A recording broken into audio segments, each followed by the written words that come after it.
Baik, Assalamualaikum warahmatullahi wabarakatuh. Pernah nggak sih kita ngobrol, tapi ternyata maksudnya tuh malah beda?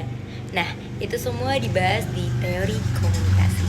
Saya Sabrina Alfi Amelia dan dalam video ini saya akan menjelaskan tentang 25 teori komunikasi lengkap dengan contoh yang dekat dengan kehidupan kita sehari-hari. Jadi nggak cuma teori tapi bisa langsung kebayang. Yang pertama ada teori dari Laswell. Teori ini tuh ngajarin kita bahwa komunikasi itu selalu punya unsur siapa yang ngomong, apa yang disampaikan lewat media apa, ke siapa, dan dampaknya apa. Contohnya simple, kayak dosen ngajar lewat Zoom supaya mahasiswanya paham materi kayak gitu. Terus yang kedua ada teori dari Shannon and Weaver.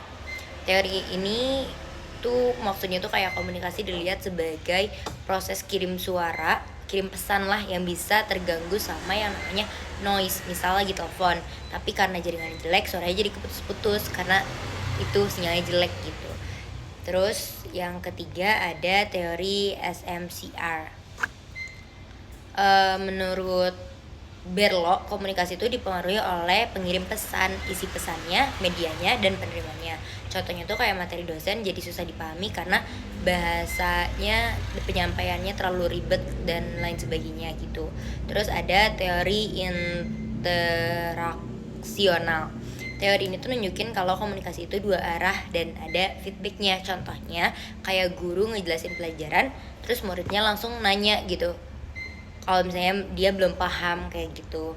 Terus ada teori transaksional. Nah, kalau teori transaksional ini dua-duanya tuh aktif di waktu yang sama. Misal kayak ngobrol secara langsung sambil pakai ekspresi wajah dan bahasa tubuh, terus lawan bicaranya juga seperti itu gitu. Terus ada teori agenda setting. Nah, teori ini tuh bilang kalau media bisa nentuin topik apa yang dianggap penting oleh masyarakat. Contohnya, kalau media terus membahas suatu isu, lama-lama publik ikut fokus ke situ kan gitu.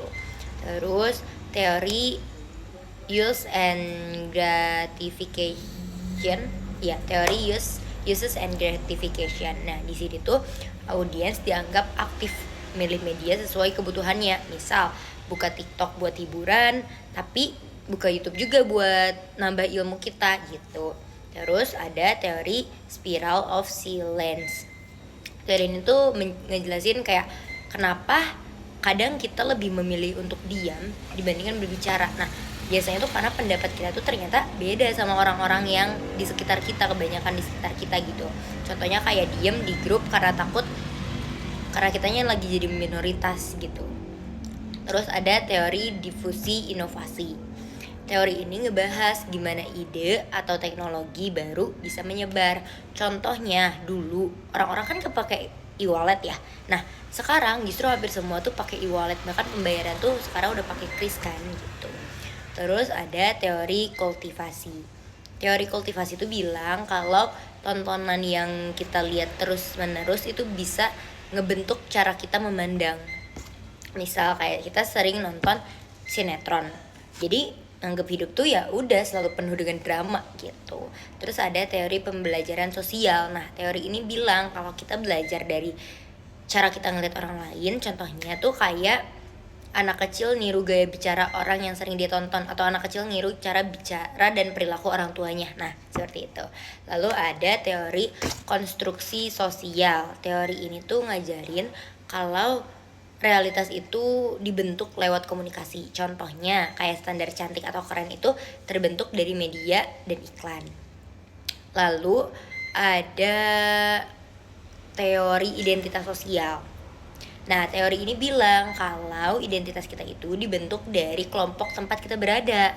Nah, contohnya itu kayak kita bangga jadi bagian dari kampus tertentu atau organisasi tertentu gitu.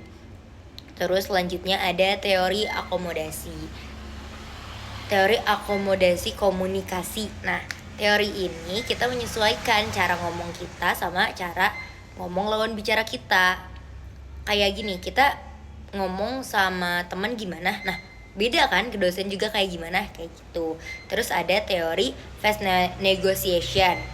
Teori ini tuh ngebahas gimana cara kita bisa menjaga perasaan dan harga diri orang lain ketika kita ada konflik gitu. Contohnya kayak kalau misalnya teman kita ngelakuin salah, kita negurnya itu dengan cara halus gitu, bukan yang langsung nyerang kamu salah, bukan yang kayak gitu.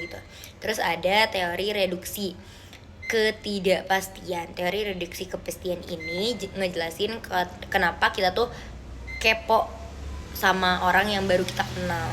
Tujuannya tuh biar gak canggung kan. Nah contohnya kayak kita stalking sosmed orang sebelum ketemu buat pertama kali gitu. Terus ada teori penetrasi sosial. Teori ini nunjukin kalau hubungan itu berkembang secara pelan-pelan. Kayak awalnya ngobrolin hal-hal yang ringan, tapi lama-lama kita bisa curhat masalah pribadi kita gitu. Terus ada teori manajemen kesan. Di teori ini kita ngatur kesan diri di depan orang lain, kesan kita gitu di depan orang lain tuh kayak gimana. Contohnya kayak kita selalu memposting hal-hal positif di media sosial gitu. Terus ada teori dramaturgi. Teori dramaturgi itu nganggep hidup tuh nggak cuman kayak panggung gitu. Kita tuh bisa beda peran tergantung tempatnya. Kayak misal kita di kelas ya sopan, tapi kalau kita di rumah ya kita jadi diri kita sendiri kayak gitu. Terus ada teori media richness. Teori ini bilang kalau nggak semua media itu cocok buat semua pesan. Kayak misal masalah serius itu cuma bisa dibahas kalau kita ketemu sama orangnya langsung, nggak bisa dibahas di medsos karena takut ada kesalahpahaman seperti itu. Terus ada teori determinisme teknologi. Teori itu ngejelasin kalau teknologi ikut ngubah cara kita komunikasi gitu. Kayak misal sekarang chat kita lebih sering kan, maksudnya kita chat menggunakan WhatsApp lebih sering dibandingkan sosmed gitu, dibandingkan dengan surat maksudnya. Terus ada teori gatekeeping. Teori itu ngebahas bahwa peran media dalam memilih informasi itu tuh penting. Contohnya kayak editor nentuin berita mana ya yang bakal naik kayak gitu. Terus ada teori framing. Teori framing ini menunjukkan kalau cara berita dikemas itu juga penting. Kayak satu kejadian bisa dimaknai beda tergantung dengan sudut pandangnya gitu. Terus ada teori two step flow. Nah di teori ini informasi itu sering lewat orang-orang yang berpengaruh dulu gitu. Contohnya kayak influencer nyampein info ke followersnya gitu. Terus ada teori komunikasi antar budaya. Ini teori yang terakhir yang akan saya jelaskan. Jadi teori komunikasi antar budaya ini ngejelasin kalau budaya itu ngaruh ke cara kita komunikasi. Contohnya kita kontak mata nih bisa dianggap sopan, tapi malah sebaliknya kalau di budaya lain belum tentu kayak gitu. Jadi teman-teman, itu 25 teori komunikasi dengan penjelasan sesingkat mungkin dan contoh yang bisa kita bayangkan dengan kehidupan kita sehari-hari. Semoga setelah teman-teman sekalian melihat ini dan menonton ini, teori komunikasi jadi lebih gampang untuk dipahami. Terima kasih sudah menonton.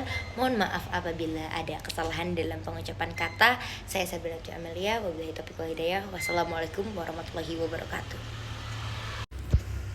Beres.